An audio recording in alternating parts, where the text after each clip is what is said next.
So it is the middle of the night. We are over 20,000 steps in the middle of a 2-day adventure with the family between Disneyland and California Adventure for my daughter's birthday. And so instead of filming a new podcast episode in the middle of the night, my toddler needs to get to bed, thought I would share something really special with you guys. I had a chance to interview Dr. Sheri Colberg, who is not only an expert on type 1 diabetes, but also lives with type 1 diabetes.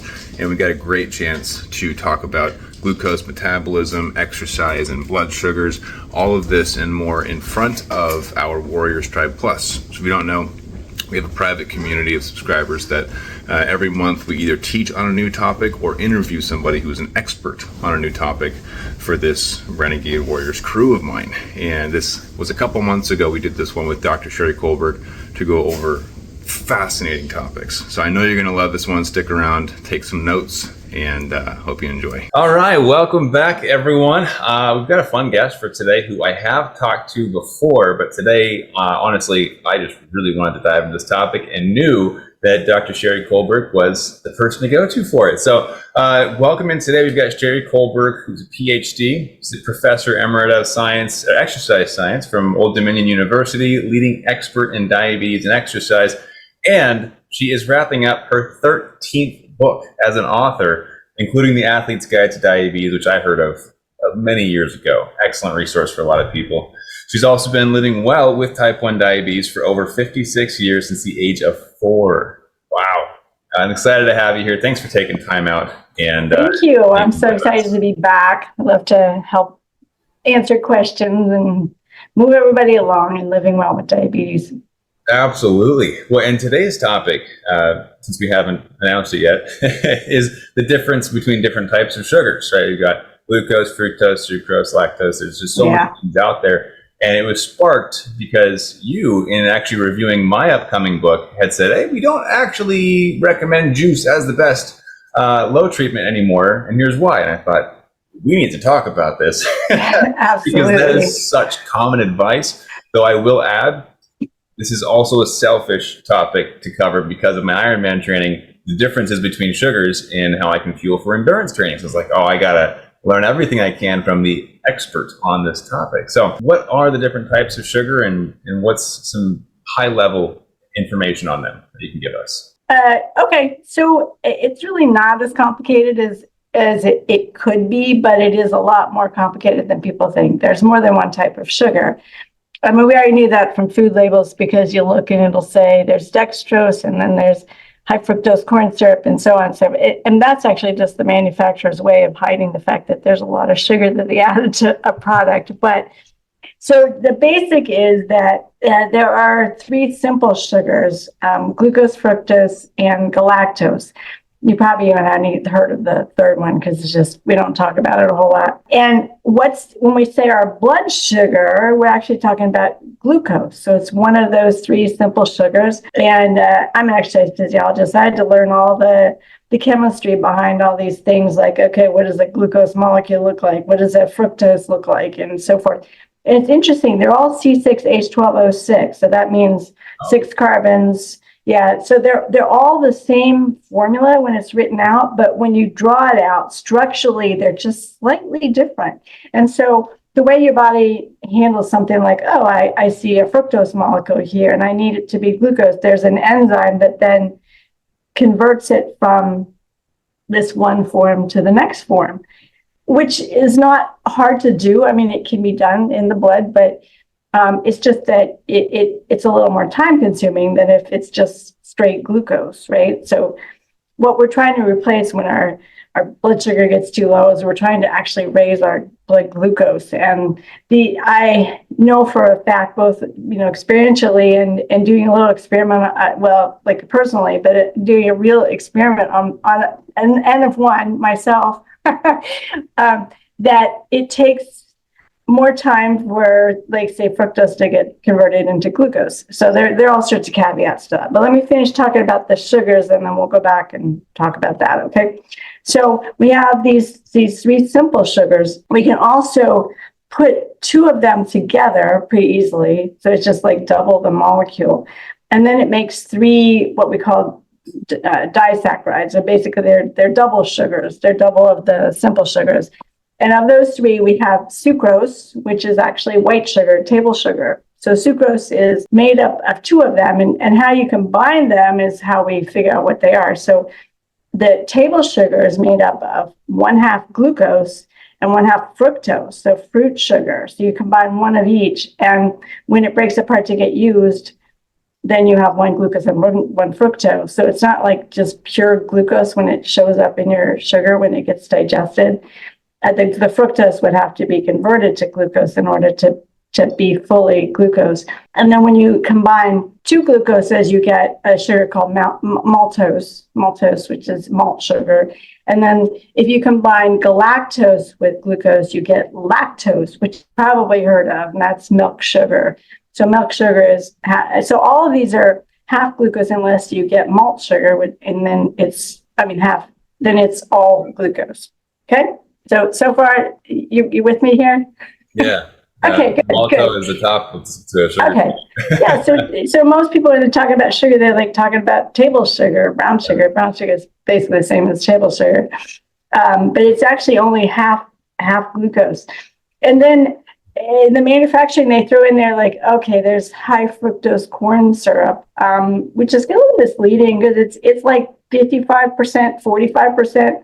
Glucose is just slightly high fructose. Fructose is just a little higher than it is in normal table sugar, but it's not like it's blastingly high. It's just slightly higher. So problem mostly with these studies that their association studies, they say, oh, people eat more high fructose corn syrup, they have all these health problems. Well, it's probably what the rest of their diet is, how they're getting that. Maybe the high fructose corn syrup is in all the soda that they're drinking. So it's probably if you look at the whole diet, it's probably a dietary problem and not just a high fructose corn syrup problem. So when we get into talking about the athletics and even let me just tell my little glucose story first though. But when my oldest son was in like 6th grade, he's 30 now, but he had to do the science fair project. I don't know, do you have any kids, Matt? I do, but just almost 3. So we got okay. You got a little while to go. Yeah. So, but then you get roped in as a parent, especially have any knowledge, and a son who happened to be interested in diabetes. He doesn't have it, but he was just interested in it. So I agreed to do this study where he and I would both take in different types of sugars and then just watch how our blood glucose responded. And we just doing finger sticks, like before and then like through the period of an hour. And we did it fasting. And I agreed to take no insulin to cover these, right, to see what sort of impact they had. So, I mean, you can maybe guess already the answer to this, but it was very interesting because even my son would see a little rise in his blood glucose after consuming straight glucose. And it was the same number. We did 4 grams. The equivalent. We figured out how much sugar was in each thing. So we used milk.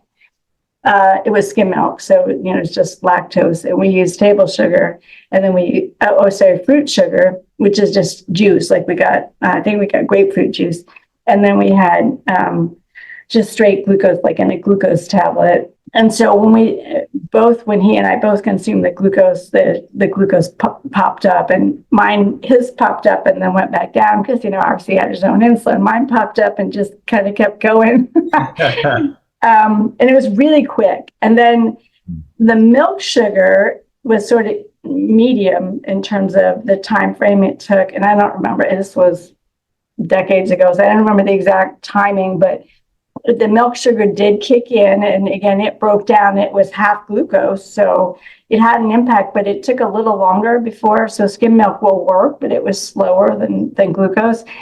And then the fructose, after like an hour, my glucose had gone up, but barely any. So if you're looking at drinking juice to treat your low, what you end up doing is you take in more juice than what you would need to treat it, because you're like, oh, please get this in here fast. I just want to get rid of these symptoms. And what happens is that you end up overloading, and probably you go high later from over consuming juice. So juice is my last choice. I mean, I would take a regular soda before I would use juice, because at least the regular soda has table sugar in it, and that's going to be half glucose and instead of all fructose. So that's the good and the bad. I mean, if you drink juice, it's going to not spike you. The glycemic index is a lot lower, but it still will get digested at some point. It's not like it never has that impact, but it's just slower, a lot slower. So when it comes to what I always recommend for lows, and again, based partly on that experiment, but also scientific studies that I've seen done, not just an N of one and myself, is that I will tell somebody if you are low, treat it first with some glucose. Now, there are all sorts of things you have choices of, especially in the athletic world. Some people use packets of goo. If it says it's dextrose, dextrose is glucose. So, goo packets are just dextrose. It works fine. And as long as you can moderate the amount, you know how much it is. You read your goo packet and say, okay, this is X grams of glucose, and then figure out how much you need to take. Do this in advance, not when you're low, and try to figure this all out. But my plan is if I'm low, I'm going to do this. I use things like, I have glucose tablets, but I also use Smarties because Smarties are made out of dextrose. So are sweet tarts, but sweet tarts are a little harder to chew for me. Yeah. So Smarties, this is a roll that has 6 grams of glucose in it. Then you can use things like, glucose tablets. Those have 4. You can use sports drinks. Most of those are made with dextrose or glucose or the glucose polymers. So it's not really dextrose, it's glucose polymers, glucose hooked together. It's broken down pretty quickly in your stomach. So those work pretty well. And then what you can do is, depending on whether you're still exercising or you need, you're going to keep dropping because you got lots of insulin on board, or you just know your pattern after you do a workout or something, then you might follow it up with a more balanced type of snack or a meal where there's some carbs, there's some protein, there's some fat, but because all those things get digested at different rates, carbs generally first, and then protein sort of in between, and not all the protein will get converted into glucose. It kind of depends on what else is in what you're eating and how much your body needs. And then fat, which isn't directly normally converted into glucose. The fatty acids themselves are not, but the backbone that your body, the fat comes, it'll have a backbone, and then there'll be like 3 fatty acids attached to it to form a triglyceride, which is a storage form of fat, and the fat in most of our food. So when it breaks that backbone off, that backbone can be used by your liver and converted into glucose. It's just a really slow process to do it.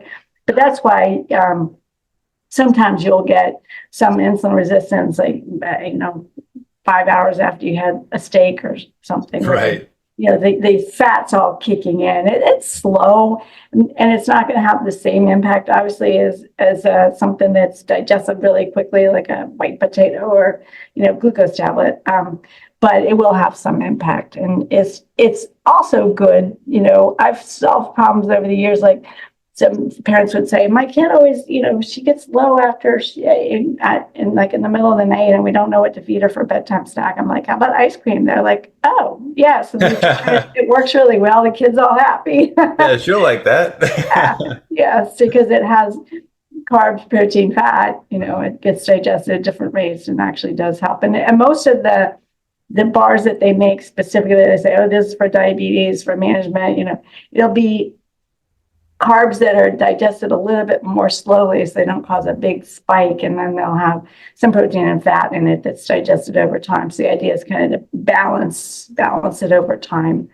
And, just depending on your particular insulin regimen, that may work or that may not. But most of us actually like eating. So, I say follow it up with a balanced meal or snack. And if you need to take some insulin for that, you just figure out how much that is. But, it's just good for refueling after you work out too. Something interesting there on the nutritional label side. And I've seen this happen in other areas where they're renaming things on the ingredients lists. And it's, in my opinion, they're trying to hide bad ingredients, right? And just switch up the names. So when you mention glucose is dextrose, I've also heard the term maltodextrin thrown around. Is that just a renaming of it, or is it a different branch? It's like a nuanced thing. What does that look like?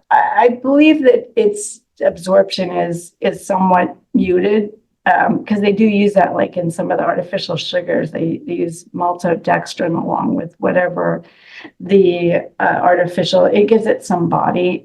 It doesn't nearly have the same impact, because for whatever reason you don't have the right set of enzymes to break it down correctly. So it's not really. I would look at where it says the number of added sugars, the total grams of carbs and the calories, because if it says it has 5 calories, it probably does only have 5 usable calories. Mm-hmm. It's the same way with some of the sugar alcohols, the ones that end in OL. Some of those are, and it depends on which one. Some of them are digested over time, and you get the same number of carbs as you would.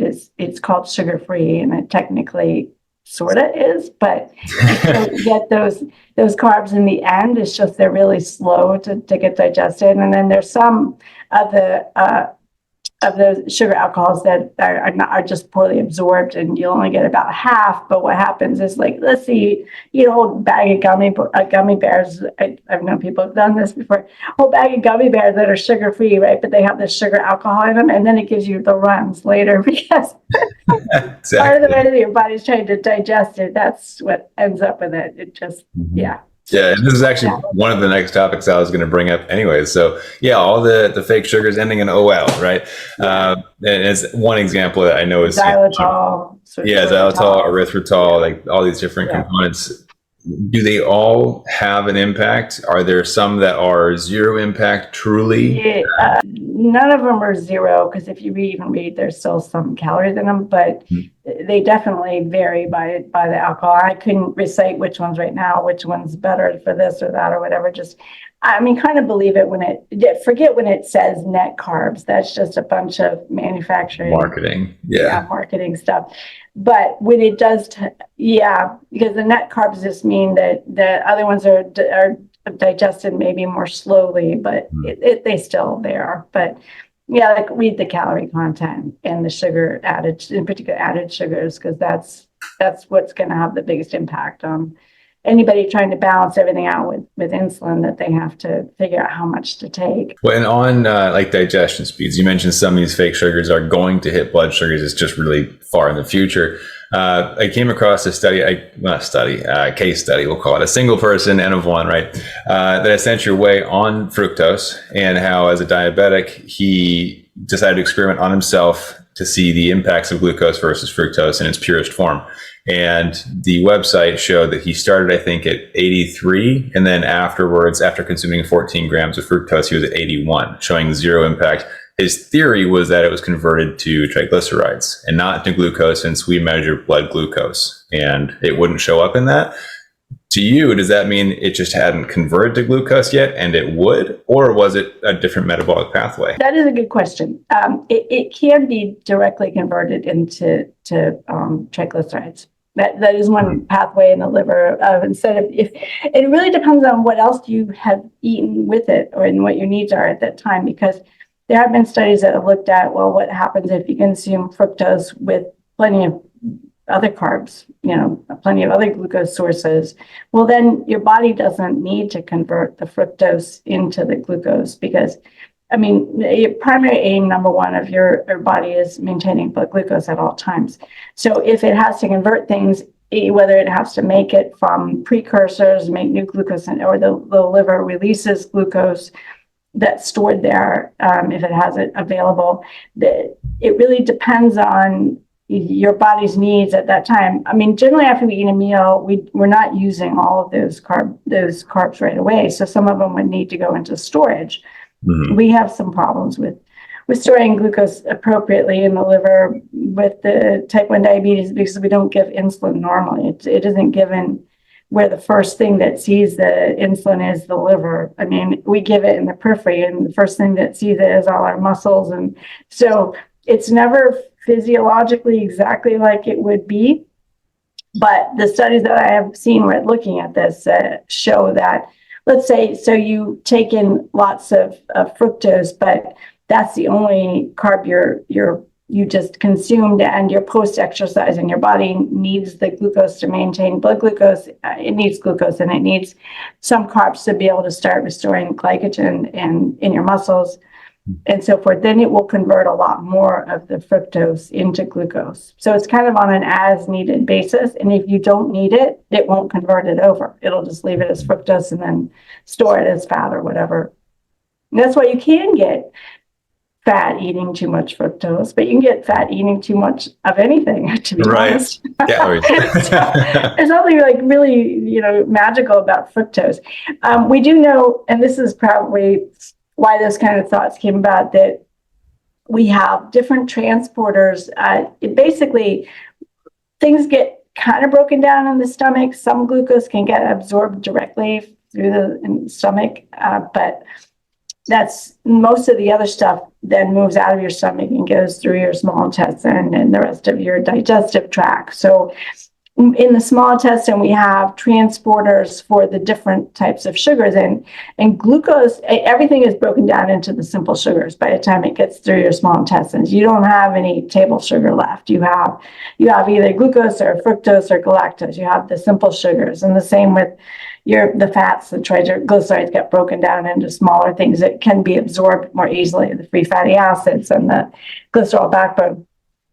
So because we have those different transporters to then get it out of, it's inside the small intestine, and you need to get it out of there into the blood so then it can go where it needs to go in your body. So it has things that will transport the specific sugars through the intestinal wall to get it into the bloodstream, basically. And we know that there's a different transporter for glucose than there is for fructose. And that's where the whole idea came about, like, well, let's see, if I consume some glucose and some fructose, then, maybe I get more carbs in my system. And there actually is science to back this up. They've looked at this a lot because athletes are really interested in this. Yeah. They've looked at co-ingestion of glucose and fructose so that maybe you don't get maxed out when all of your glucose transporters in the small intestine are busy already transporting glucose, that maybe you can now transport some fructose and get an alternate sugar into your body. And that actually is true. You can do that. So what I think about that guy, his study, though, I'd actually like to see more of his actual method. I'm a research scientist, so I'd need to know what exactly he did, the timing of it, what his insulin on board was, because he might have just had a lot of insulin in his system, and because the fructose is so much slower to absorb, that perhaps he had enough insulin to cover it when it showed up. I mean, I know when I did it with no insulin that I gave beyond basal, it did make me go up, but it took the better part of an hour before it would go up. And so that's why, again, I don't recommend juice for treating lows, but that was what they recommended when I was a kid. So, and taking an hour, sorry, I don't want to cut you off there, but with fructose versus glucose, if I want as a person living with diabetes, if I want blood sugars to go up but remain there, would glucose be worse because it's a spike and then I might fall back down? Whereas would fructose slowly rise and sustain that rise? It would until it's all absorbed. It really just depends on what you're doing at that time and how much insulin you have that's covering it or not covering it. Like, let's say you're exercising, you're doing your triathlon, and you want it to stay around for longer, then you might actually use a combination of the two, because you made glucose to come out, punch hits you first, and then the fruit sugar hits you a little later, so it's more sustained. The one caveat to that is that if you consume a lot of fructose while you're exercising, it sometimes can cause diarrhea. So, so you don't want to overdo it. They have done so many studies, and it all kind of started with Gatorade, like figuring out the what's the best absorption. How concentrated should the sugar be? And the answer is 5 to 10%. So 5 to 10% sugar in a solution that's like the rest of it's water means that you have 5 to 10 grams of the sugar in 100 milliliters, and you'd have to go figure out how many ounces that is, because I think it's like 33 milliliters per ounce, something like that. But anyway, fruit juice itself is too concentrated. It's like 15% or higher. And so it actually slows down the absorption of how quickly it empties from your stomach and goes through the intestines. And so what has always been recommended for juice, if you're going to drink juice while you're exercising, actually dilute it a little bit. Drink some diluted juice rather than the straight juice, so that the carbohydrate concentration is lower for the fluid volume. Yeah.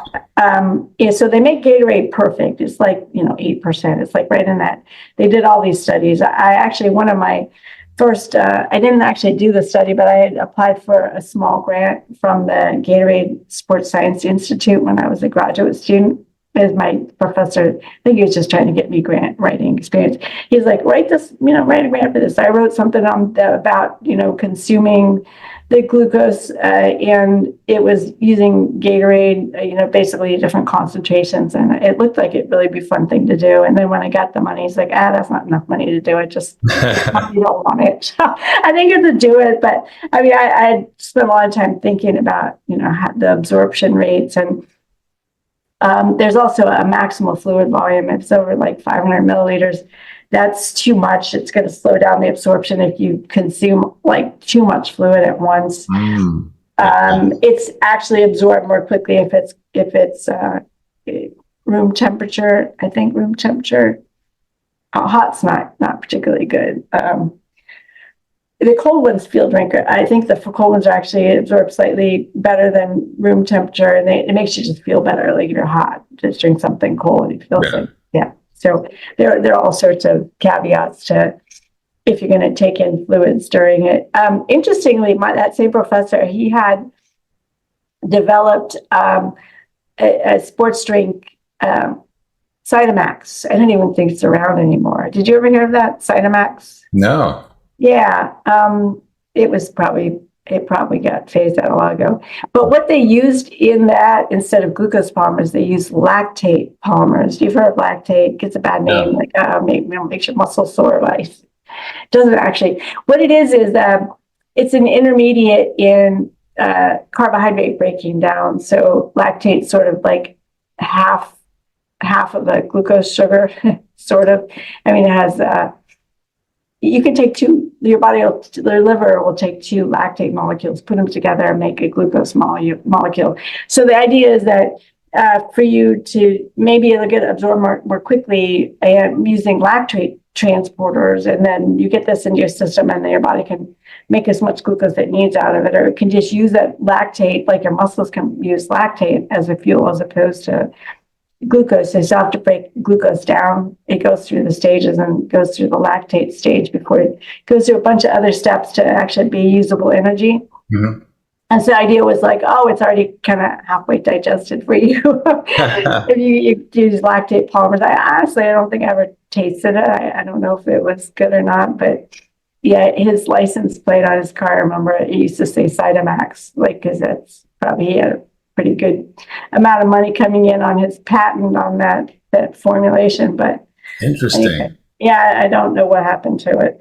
I'd have to ask him sometime. I was going to say, well, I love the molecular discussion, especially how all molecules are the same on paper, but different structures, right? But you mentioned Gatorade, and that got me thinking, what are some real life examples of glucose, fructose, sucrose? Well, you said table sugar, right? But is fructose only fruit, and that's where you find it? Are there different branches of glucose? Basically, it is sugar, fruit sugar. So you find it in varying amounts in different types of fruit, obviously. In juice, it's always going to be more concentrated than it is in the fruit, because the fruit has fiber in it and other things. It's eating straight fruit, as you may know from experience, it is not necessarily that great of a thing to do while you're trying to exercise. I mean, you could eat a bunch of bananas, but they don't make banana juice. Bananas actually are pretty highly concentrated in terms of I'm sure that would slow digestion of it. The best idea, I mean, I don't normally drink juice, but if people who do drink juice, I'm like, okay, well, you shouldn't drink more juice than you could eat not fruit. Like, say it took you squeezing 8 oranges to come up with, 8 ounces of fruit juice, orange juice, then you probably shouldn't drink 8 ounces of juice at one time. It's too many if you can't eat that many pieces of fruit. And if you're going to use fruit juice or any kind of a fructose-based product, just make sure it's not too concentrated. It doesn't hurt to, if it has ice in it, let the ice melt or whatever. Something that helps dilute it a little bit. It'll just be digested faster. Well, and we've heard these discussions that fructose is bad for you, can harm your liver. Is that just in moderation we should be looking for, or is it any consumption of fructose causes damage? The more, the worse it is? I mean, I've seen all sorts of studies arguing on both sides of that issue. Right. My theory is that there's nothing wrong with fructose, just on the surface of it. Like I mentioned before, I think the problem is what people are how much they're consuming and what they're consuming it as, because they can use fructose type base for if people are just consuming it again, if table sugar is what they use in your real Coke, right? Then half of that is fructose and half of it is glucose. The glucose will get used immediately as glucose because there's no enzymatic reaction required by your body to convert it into glucose, the usable form. So if you have plenty of glucose and you have this extra fructose, then it goes off to be stored somewhere. And then that's when happens that you could store it in the liver, you can store it other places. I mean, it has to be broken down and then rebuilt as a fat, but I think it's just the quantity of sugars that people are consuming is perhaps excessive. I mean, I honestly know people without diabetes who've gone on a soda-free diet. All they did cut out is their sodas they're consuming, and then they've just lost lots of weight. They just stopped drinking sugary drinks. So I think it's just overconsumption of sugary drinks, to be honest. Yeah, I believe it. And honestly, most people, myself included, consume too much sugar anyways. Yes. It's hidden in all sorts of things. I mean, everywhere. It's in your ketchup. It's in your salad dressing. If they take the oil out of your salad dressing, they add sugar. So that's actually the way that I taught nutrition for 19 years at my university. It was nutrition for health, fitness, and sports. So we focused more on, athletics and disease states as well. But there's been this pendulum over the years that you're probably not old enough to remember, but there was this whole period of time where fat was bad. Nobody wanted to eat fat. So then they made all these cookies that didn't have any fat in them, like Snackwells. And they were really actually good for treating low blood glucose because they're digested really quickly without the fat. Usually fat in a product slows down its absorption. So and then there was like, oh my God, we're realizing that people's cholesterol went up, people's diabetes risk went up, their body weights went up when they took the fat out of foods. So it seems kind of counterintuitive. I think there still is some validity to the types of fats mattering, but I'm also have talked to people who've lived a long time with diabetes. A lot of people have just lived a long time. The answer always seems to be eating foods that are more minimally processed, more natural in their state without a lot of added crap to them. And that may just be the answer. We're just eating food that's just way too processed. It's already, I always say, partially digested for us by the manufacturer. So a lot of the nutrients are taken out, even when they take flour and they take it from whole wheat to white, they remove all these nutrients. Then they try to throw some back in. Oh, we took out all these B vitamins. We're going to throw these back in. It's just never as good as what nature intended. Totally agree. My wife and I had this discussion 2 nights ago. She was like, I feel like the more convenient something is, the worse it is for you. I'm like, yeah, the more packaged and it's cut up into serving sizes, oftentimes, unless you're talking about a banana or an apple, right? That's pretty right. Or they hard boil an egg for you. I mean, the egg's still the egg. Right. But totally, it's good to think of that. I'm not a vegan, but I easily could be if I, just could find something to replace cheese. I'm not in love with the vegan options for cheese, but I don't love meat, but I do eat some chicken and fish and things that, ground turkey and stuff like that, because it's just easier to balance with diabetes. I found that being on an all carbohydrate based diet, which is basically all plant based diet, it's just harder for me. I mean, it's probably fine for people who make some of their own insulin, people with type 2. It's a little harder when you have to balance everything out. Everything you eat has to be taken into account. It's just vegan is just so much more carb heavy than one that's a little more balanced and includes, I don't think there's any problem with, I still make things with beans. I started making more dishes with tofu, just to make some variety. It's better for the planet. It's better for us overall to be more plant-based, but it doesn't mean eliminating everything else from your diet. Yeah. Just kind of moderating it is kind of how I always go. I've always been in the middle. I do eat lots and lots of vegetables and fruits. So I have oatmeal in the morning. I refuse to give it up. I've been eating oatmeal in the morning for 40 years. I don't care if it spikes my glucose a little bit. That's the time I go walk my dog. So there you go. I just go light on the oatmeal, and then I throw nuts in there, almonds usually, and blueberries. All the berries just don't have much of a glycemic impact. So berries, blueberries, strawberries, raspberries. Right now, peaches are in season, so I'm throwing peaches in there, and then a little bit of soy milk, and good to go. Yeah, lots of carbs, but just doesn't take that much insulin because it's all natural foods. They're whole foods, whole fruits, not just juice. I'm not worried about fructose having an impact on my liver because I'm not overweight. I'm not over consuming highly processed sugars. But you do have to watch out where they throw it in all your foods because it's just hidden everywhere. That is interesting though, and I've been doing a lot of my own research for Ironman nutrition and just kind of pairing my previous nutritional knowledge with that. How do I do this safely as a diabetic, right? And one of the recommendations was to wake up early, eat breakfast beforehand, which for me, if I want to limit insulin on board for the race, means like 2 a.m. I'm like, I know. That's true. But they say to use fructose and glucose to top off liver and muscle glycogen stores for the race. So you're fueled up and good to go. And so they recommend oatmeal with peanut butter and a banana. And I thought, how interesting. Yeah, you were just mentioning oatmeal and fruit. I used to do the same thing, probably 4 years for me, oatmeal every day. I loved it. Then they ran out of my favorite kind and I stopped. Now I'm on toast and protein shakes and different, but it's okay. Yeah, I think that's interesting how a lot of the conversations at their core boil back down to balance, right? Fat, not bad for you, but don't go too crazy. Carbs, not bad for you, but don't go too crazy. Fructose, not bad for you, but don't go too crazy, right?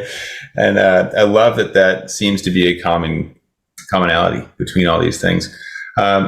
You mentioned, well, to me, but also earlier in this, that juice is no longer the go-to. And one of my initial speculations as to why juice was the go-to, besides it being sugar, right, sort of, as we've discussed, is that it was a liquid. Is there any truth to liquid digesting and absorbing faster than gels or solids? Possibly, yes. And the answer would be, again, looking at what's the optimal concentration of the sugar in. So a gel would be like way over that. If you take in a gel and then have some water with it, then it probably would speed up the absorption. That's interesting. Not for the same reason, but for a different speculation that I came up with. I've been doing that and I've noticed it has worked faster. I'll take a gel and then swig of plain water. I don't know if you've ever compared even taking like glucose tablets versus a liquid glucose. I've seen the liquids. I don't buy those because they're so dang expensive and it's just hard to always have one around. I've also seen the glucose gel licked up, but the liquids I found worked fastest. And it wasn't just because it was 15 grams, but right. It was, yeah. I've only had a couple bad lows where I'm like looking around, like, where is one? I know I have one of those somewhere, you know. I find it, throw it back, and like my symptoms are gone much faster than even just I have to chew the glucose and absorb it. But most of the time, if I drink some water with it, it's just as fast. That is interesting. Yeah. But and now I'm curious about two different paths from this discussion. One is what's optimal for blood sugars and health. Obviously, lower glycemic index is helpful. It sounds like fructose is a slower digestion rate, so that's helpful.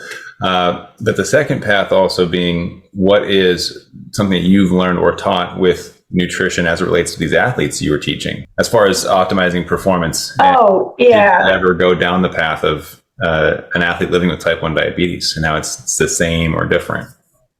It's pretty much the same. What they've found, you know, with athletes is if they're doing like 2 hours of fairly moderate heavy cycling, probably like you do with training, that you can consume up to, I think it was around 90 grams of carbs per hour that your body will actually use and not have to, you know. It doesn't mean you're not using any of your glycogen. It just means you're replacing all this other that you don't have to kind of find somewhere where it to come from now. And they've done studies in looking at athletes with diabetes consuming early, it's more like case studies, but some of them have done the long events like you're doing training for, and found that they can pretty much consume almost that same amount and not take in any insulin, because all of that's being absorbed through the contraction induced mechanism for glucose uptake that doesn't have anything to do with insulin.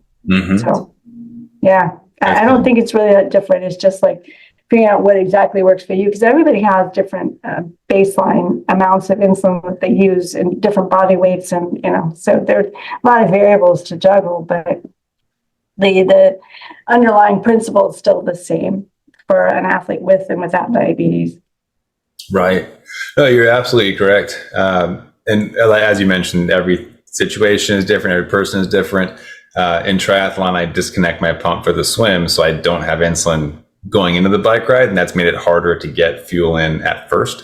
But all variables constant. If it's just a bike ride, yeah, if I keep my basal rate normal, as if I weren't exercising, I can consume about 60 to 70 carbs per hour and not dose for it. Yes. It's wild. Yes, it is. It is amazing. It's amazing that you can do that. I don't do anything that long anymore. I just do normal workouts, and I know exactly what I need to do for that. I'm also I'm looping. I don't know if you're that be another discussion, but I started doing that this year. And I'm still playing around with what's optimal to go out and biking and not get low in the middle of it, or end up high and getting, you know, having it overdosing with insulin when I get back. Oh yeah. So I'm still working on that a little bit, but I think I've got down to most of the time I'm doing pretty good with it. So again, there's a learning curve for every different regimen you try, and and even different activities and stuff. Was the whole point behind my having to write whole books on the topic, because there just isn't one answer. Like, oh, what do I do when I exercise? Well, I'm like, okay, so what are you going to be doing when you're doing it? What did you eat before you're going to do it? You know, how long are you doing it? Are you used to doing it? Is this a new activity? I mean, there are just so many things I need to know before I can give you an intelligent response. Oh yeah. Well, and actually that's another path of discussion is the newness of the activity. Like when I was first getting into cycling and Ironman stuff, I impulsively joined a Peloton, a group of friends that were into cycling, and they were already very much into it. The longest ride I had done was 20 miles, and I joined them for a 60-mile ride. I was like, well, I got to do it eventually, so let's just go. And I had never gone that far. I ended up having to consume, and keynote or key term was having to consume, to not go low, was 100 grams of sugar per hour. So I had 400 grams of sugar over the 4 hour ride. Dang, this is going to kill me. Like, I'm going to run out of sugar soon. Yeah. So oh my gosh. Is that because our insulin sensitivity is peaked while we're burning glucose? Is there something behind the scenes, like muscle stores are just empty and you're burning faster? Has it changed the metabolic pathway? What's happening there? What it is that after you train specifically doing a particular activity, so again, this won't necessarily doesn't necessarily carry over if you've been training cycling and you go swimming, and swimming is new. It's different. What happens is your body starts to adapt to the activity so that there's over time you're using slightly more fat for the same workloads and whatnot, and you end up using less carbohydrate, and so you don't have to supplement with as much. Pretty happens almost with any kind of training. That your body becomes better at maintaining glucose without having to use as much glucose. Then you can use, I mean, your fat stores are almost infinite. Even when you're a thin person, you have so much fat that would provide energy, but it takes so much longer to convert into, and it's not very fuel efficient. Like you have a limited amount of oxygen, available. Right. It's just a lot more. It's like using a high octane fuel if you can use carbs as opposed to fats, which would be like low octane. It just not, you're going to get less out of it. Ultimately, you can get the same, but it just takes longer, and it uses more oxygen to get there. So when push comes to shove, and your body's like, I got to have this energy quick, it will always convert back to carbohydrates, and which is why it's so funny when you get on those machines used to say, fat burning range, I would say just ignore what it says. Ignore it. When you were doing a moderate intensity or higher exercise, you were always using almost primarily carbohydrate during the activity. So, but there is this training effect that's actually well documented. We do know that that's the case. So, within a couple of weeks of starting any activity, it's not new anymore, and you're not going to drop the same way. Or need as much carbs. I've noticed. Yeah, usually about 2 weeks in, basal rates go back to normal. Don't need as many carbs. Yeah. You mentioned something interesting though, and kind of as an aside, with burning fat and really just fat oxidation. And looking at zone 2 training specifically, but you cross into zone 3 out of the aerobic threshold, you stop burning fat. Is there a reason to consume fat as a fuel source if you are strict about maintaining aerobic capacities, like staying in zone 2 heart rate training? Consuming fat while you're working out won't do any good at all. It doesn't get digested that fast. And in fact, digestion is slowed down while you're active because the blood flow is being diverted to your active muscles and other places and away from your digestive tract. And so I've actually heard, the Team Type 1 are the guys that are, cycle across the United States. I just watched their documentary. Yeah, some of those people have, they complain about, dumping at the end of their rides. Like they didn't need much insulin and whatever. They get to the end and all of a sudden their glucose just like pops up when they stop. And that's because of the digestion being slower during the activity, and then when you stop, things finally get fully digested, and then the rest of it shows up in the bloodstream, and trying to balance out, like, why am I so high now? Right. Yeah. I forget what your original question was when we started talking about that, but so basically consuming, we'll say, amounts of fat during fat. There are some people that do that, but they're the ultra endurance people, and ultimately some of that will get converted into a usable fuel, but it's not gonna. You think about, what does your body normally need? Feeding it fat when you're using fat as a fuel is not effective. Feeding carbs when you're using carbs as a fuel is effective. It's just because, again, the carbs, you can take in some glucose and, within 4 or 5 minutes, you're already feeling the impact of it. You take in some fat, they have done studies now that show that if you eat the same number of carbs, one meal has more fat than the other, you do need more insulin for the one that has more fat. However, that doesn't mean that all that fat's getting absorbed within that short period of time. It's still going to take, 3, 4, 5 hours for the majority of it, depending on how much you took in to get digested and absorbed, and possibly provide some alternate fuels. But your body has, like I said, almost an infinite amount of stored triglyceride, and you can use that and release that in as an alternate fuel source. Again, the process is slower for breaking all that down and requires more oxygen. So if you're doing really intense work, your body's not going to be able to use much fat anyway until you stop. And then your primary fuel that you use during recovery from any type of activity is actually fat. You want your body to use fat because what it's doing in the meantime is it's taking in protein, amino acids, and restoring and rebuilding muscle and things that you damaged while you were exercising, and restoring enzymes, things that are, protein based. And then the carbs are actually, you want to be able to save those and use those to go restore glycogen in muscles and then the liver. And so your body is using fat at rest as its primary fuel, just for basic stuff, just for body work. And what's fun about this, and personal experiences, many, where you mentioned the cyclists who will spike after the race, and I've had that happen a few times. I'll finish a 5-hour workout for the Ironman stuff, and I'm in the 90s. I'm like, yes, I crushed it, so good, 100% time. And then within 30 minutes, I'm heading towards 250. Dang, what happened? What the heck, right? And obviously part of that was I was fueling incorrectly. I was using RX bars, which have a significant amount, not significant, enough proteins and fats to delay digestion. But I'm curious about your take on this. With exercise for that duration, how, if there was a percentage, how much of a percentage decrease is digestion pulled down to? And does it resume instantaneously?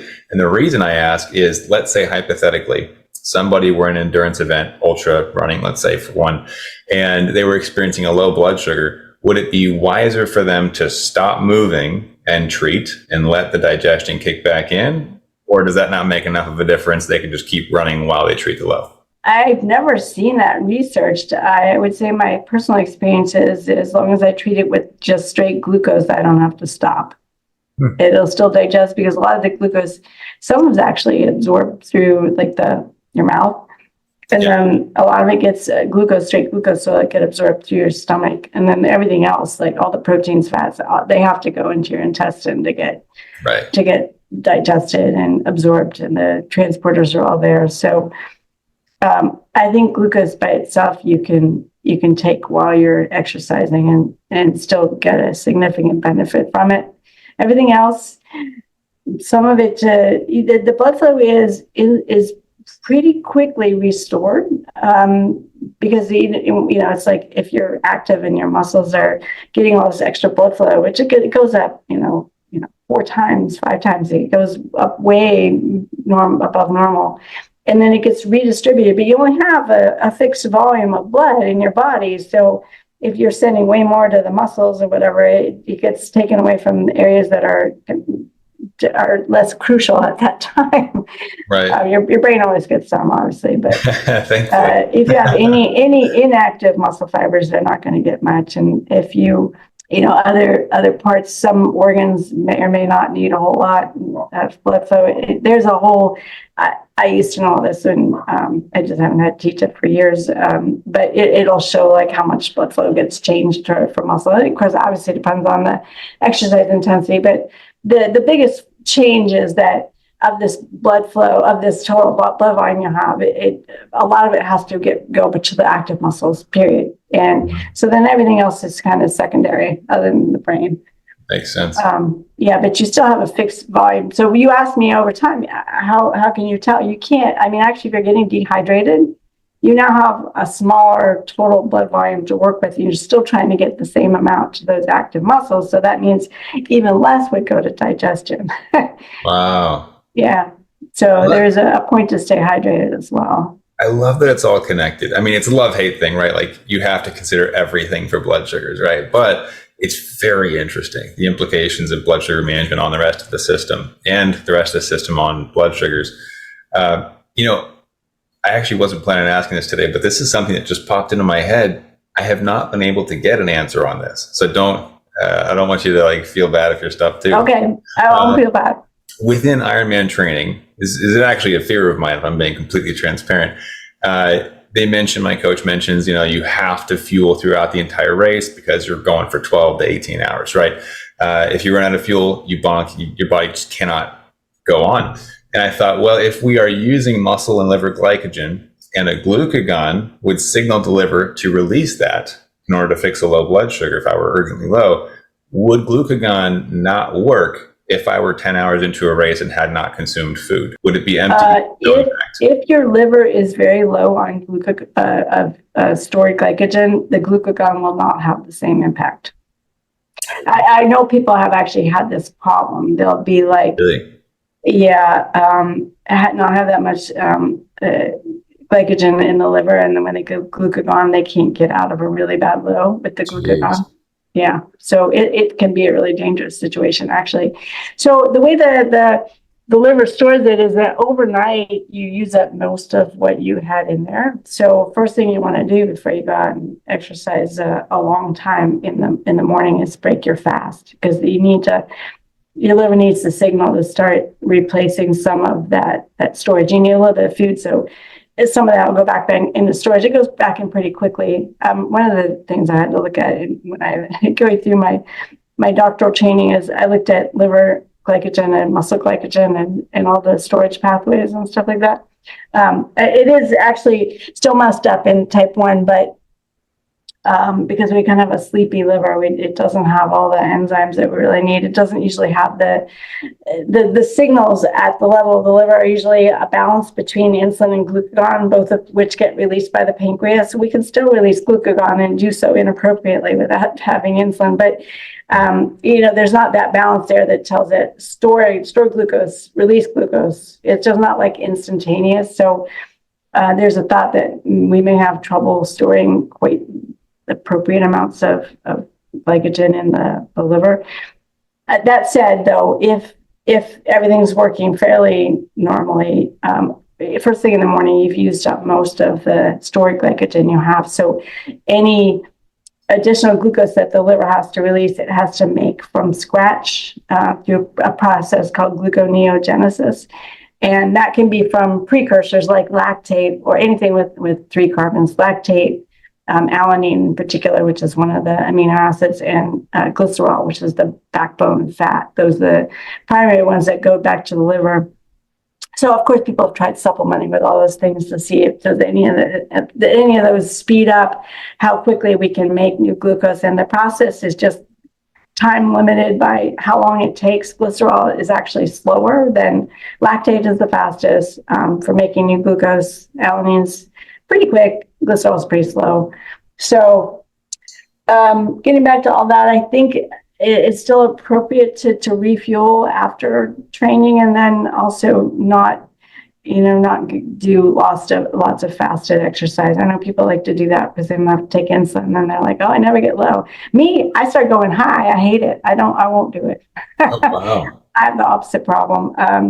That I'm just really insulin resistant until I eat something and take some insulin.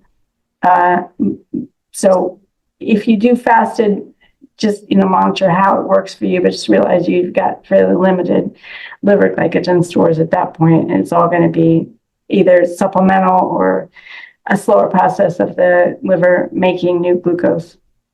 Interesting. Darn. So I guess I do have to wake up at 2 and eat breakfast. But not a full breakfast. And you can probably get away with something that requires very little insulin.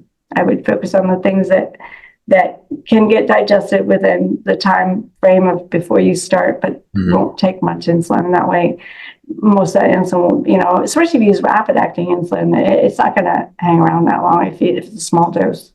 Referencing more on proteins, fats, and fibers, or fructose? You can use probably, I'd say protein is going to get digested within 3 to 4 hours. If you take that in without a lot of carbs, most of the protein then gets broken down and then converted into glucose rather than being used as intended. It's not that during exercise, protein is your body's least likely, least preferred type of fuel. It's hard work to convert it. Yeah, hard to, and plus the body's thought is to save it for restoring things afterwards. True. Repair and we have so many different things, even hormones that are mostly protein based. So if you're not taking enough protein, there are a lot of things you can't. you can make some of the amino acids, but there are a bunch of them that are considered essential in your diet. Your body can't convert one into another one. Right. Man, I could talk about these topics for hours with you, but I won't. Okay, we might have to schedule another session sometime. I got to eat lunch. Absolutely. Actually, do you have time for one question from one of our clients? Sure. Okay. So one of my clients had asked, somebody asked about different digestion rates. We covered that. That was a fantastic part of the discussion. But this one was interesting from Amy. She says, do any of the chemicals used in preservatives and processed foods cause changes in blood sugar levels? Was looking at a juice or a bottle of lemon juice nutritional facts, and wow. So I guess back to the processed foods discussion, would chemicals, not carbohydrates, but chemicals used to preserve foods or in the highly processed process? I was going to say no, but there actually is quite a bit of evidence that shows that, if you take in vinegar, for example, with your meal, something that's very acidic, that actually does slow down absorption. It reduces the glycemic impact of a lot of food. And so I guess if some of the preservatives that they added were highly acidic, there is a possibility. I've just never seen any research on that in particular. But knowing that something with a really low pH like vinegar, which is really, really acidic, can do that, it's possible that something else that's very acidic could as well. Interesting to consider. Really anything that accelerates or decelerates the digestive process as well. It's a whole puzzle. Oh, we could have a whole discussion about glycemic index and how even the ripeness of a banana makes a difference. Right. Whether it's al dente pasta or overcooked spaghetti or whatever. Yeah, or cooled and reheated for resistance. Yeah. Oh gosh. Oh my gosh. Yeah. But we won't dive into that today. To give everybody a place to go for you, do you mind sharing what your next book is? Since I know it's not released yet, but no, it's coming out in April 2025, and it's called Aging Well with Diabetes. And again, I co-authored it. Whenever I co-author, it's usually with an MD who's got a specific area of knowledge, and my co-author is Dr. Meta Munshi from the Joslin Diabetes Center, and she's a geriatric specialist and a diabetologist, which is really, really rare to find those. She's probably one of 3 or 4 in the U.S. who specializes both in aging and diabetes management. So it was a rare find for me to be able to approach her and say, hey, let's write a book. And she's like, yeah, great. She's written lots of ones for professional audiences, but not so much for the average person. So I have written books on aging before with a geriatric specialist, just in general, aging in general, not diabetes related. And I've written books about aging well with diabetes, where I interviewed people who lived a long time with diabetes and found out all their secrets. And the secret is whatever you normally would have to do to live long and well in terms of diet, nutrition, exercise, and whatever, it's the same thing that we need to do to live long and well with diabetes. Funny how that works. But so I would say that the most interesting thing about that are things that might change with diabetes care. And we're talking people, you get quite a bit older, I'm 60, so way older than me, maybe 70 to 100, that maybe then your focus on your diabetes management changes a little bit in terms of maybe your primary objective is just to avoid a low. That's it. You just don't want to get low. You can be temporarily high for a little while if necessary, not to the point of getting ketotic, but as long as there's still insulin on board, probably that point, the running a little bit on the high side is going to do less damage to you than having a low that especially when people start to have some problems with just basic brain functioning, or dementia, cognitive impairment, or whatever. And it just, to simplify diabetes management as much as possible. And because all of us right now are juggling 18,000 things, like, oh yeah, I'm going to do this. I can manage this. I'll supplement this fructose, whatever you get to the point where you can't juggle all that. Then you just focus on avoiding lows. Absolutely. Yeah. Adapt. as we encounter new situations. Adapt, and that's the life is just that way. You keep adapting to a new circumstance all the time, you know, from day to day, from year to year, from decade to decade. It's all good though. It beats the alternative, I always say. Yeah. And okay, so Aging Well with Diabetes, that was the title? Yes. All right, everyone, keep an eye out for that. Her books are fantastic. Seriously, I have one on my bookshelf here. But Dr. Sheri Colberg, thank you so much for taking time out today. Really interesting topics, as always, and I love picking your brain on these things. So thank you. Sure, no problem. Anytime. Yeah, everybody else, thanks for hanging out. See you next time.